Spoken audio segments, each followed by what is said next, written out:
Researchers involved in the UFO and extraterrestrial phenomenon have been struggling against active efforts of cover-ups and forced silencings from unknown forces since the rise of the field of study at the turn of the 20th century.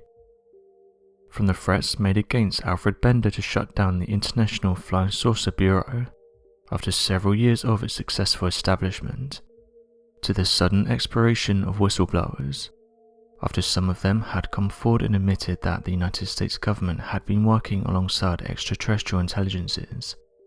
The unknown forces at work that have continued their tactics throughout the years have been subtle and methodical in their strategies.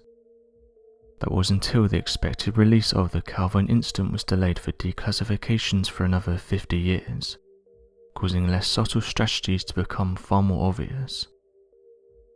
According to experts studying unidentified flying objects and extraterrestrial encounters, the Calvine Incident is considered to be the holy grail of UFO sightings, and its release into public access was a long-awaited moment for UFO enthusiasts.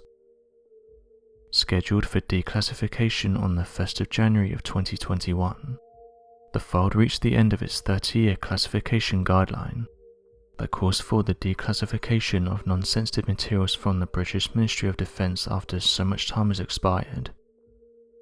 One of our writers met Nick Pope a while back. Nick is an advocate for the alien awareness movement and a UFO researcher who identifies himself as the James Bond of the alien world.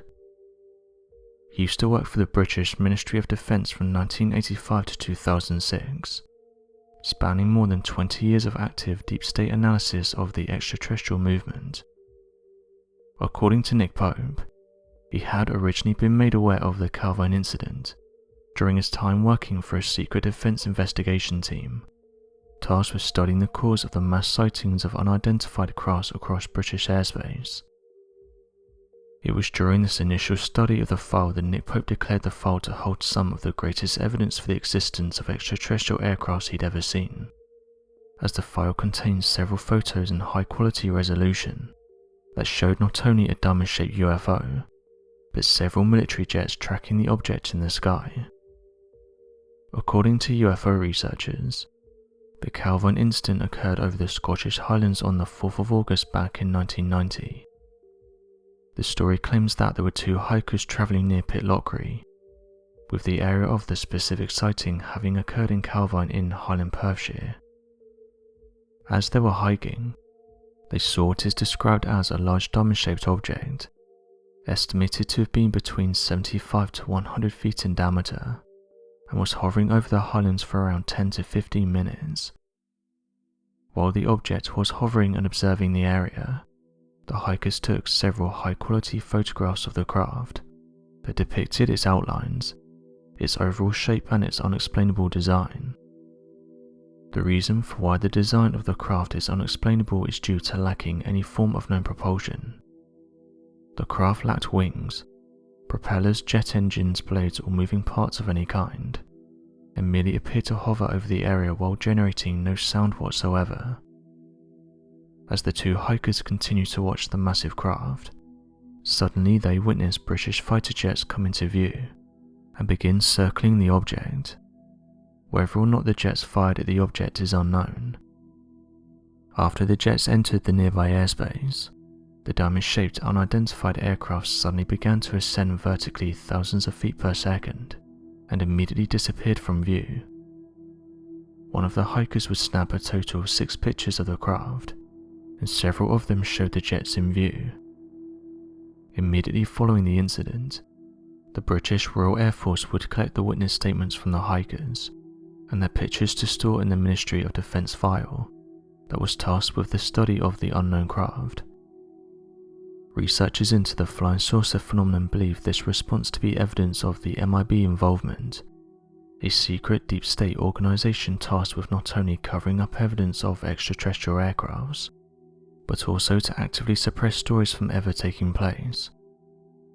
This Men in Black interference can be further corroborated by a Scottish newspaper, who first received the images and the negatives from the hikers for verification and study, only to find them having been completely stolen and removed from their possession after a journalist contacted the Ministry of Defence for a statement.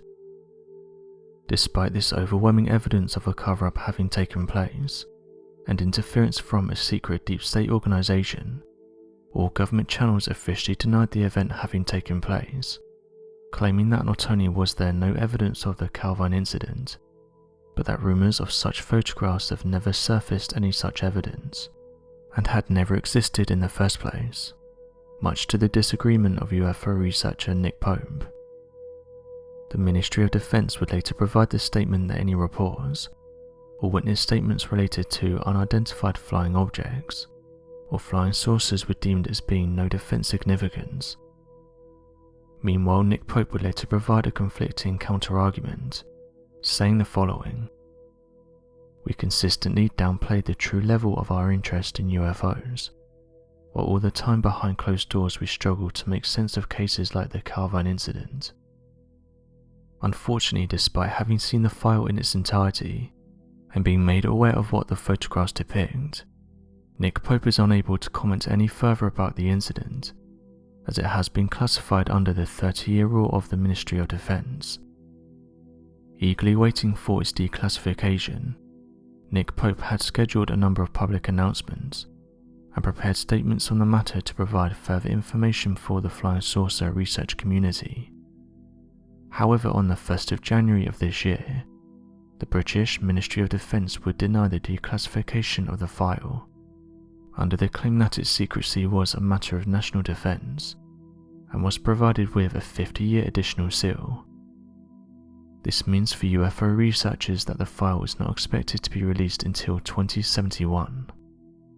However, researchers are certain that even by that point in time, the file will only be delayed once again, and continue to be delayed until it's released indefinitely. Nick Pope has said that the deep state regulations encompass nearly every possible avenue of information.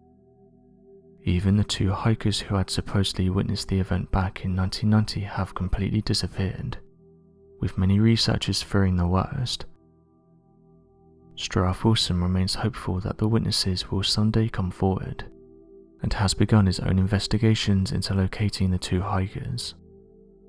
He would provide the following statement on the 50-year delay. "The cover-up speaks volumes when the government does that.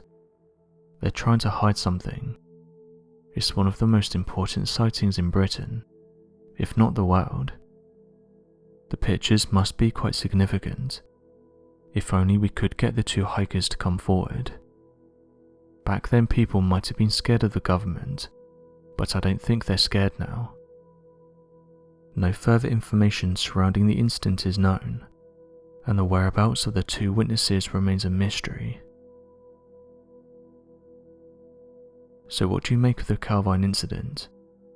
Be sure to leave your questions and answers in the comment section below, and help us to grow this community while working to solve these unexplained mysteries.